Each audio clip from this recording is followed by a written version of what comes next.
সুপ্রিয় দর্শক, দৈনিক নবযুগের কণ্ঠে আপনাদের সবাইকে স্বাগত জানাচ্ছি। সঙ্গে যুক্ত রয়েছে এই মুহূর্তে আমি মোহাম্মদ শাহ আলম। দর্শক, আমরা এই মুহূর্তে অবস্থান করছি লক্ষ্মীপুরের রামগঞ্জ বাজারে।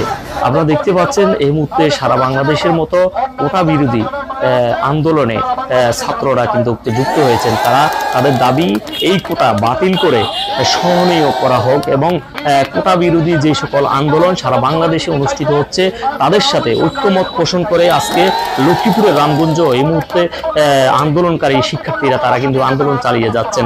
আজ প্রায় 1টা বা 1:30টার পর থেকে জোহরের নামাজের পর থেকে কিন্তু এই আন্দোলন শুরু হয় এবং শিক্ষার্থীরা এরই মাঝে রামগঞ্জ উপজেলার বিভিন্ন গুরুত্বপূর্ণ পয়েন্টগুলো প্রদক্ষিণ করার পরে এখন রামগঞ্জ বাজারে এই মুহূর্তে অবস্থান করছে এবং তারা বিভিন্ন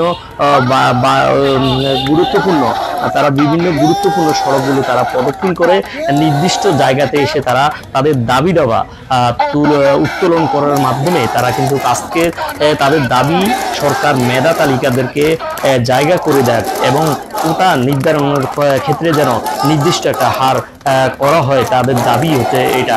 এবং সাধারণ শিক্ষার্থীরা চাচ্ছেন যে যারা মেধাবী তাদেরকে দেশের গুরুত্বপূর্ণ স্থানে জায়গা করে দেওয়া হোক এবং যারা কোটা তালিকা রয়েছে তাদের বিষয় যেন সহনীয় করা হয়।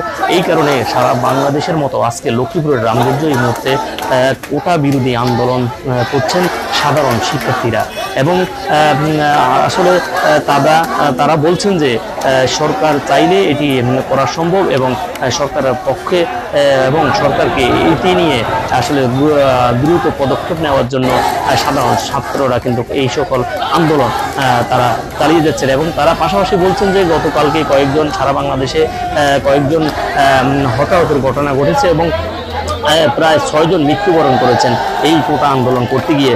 তাদের প্রতি সমবেদনা জানিয়েছেন এবং তারা আসলে এই রক্তবন্যা তারা চান না এবং এই ধরনের হতাহত তারা এই দেশে এই মুক্তিযুদ্ধের দেশে তারা কামনা করেন এবং তারা এই যে কোটা বিরোধী যে আন্দোলন চলমান রয়েছে তারা চাচ্ছেন যে কোটার বিষয় যেন সহনীয় করা হয়।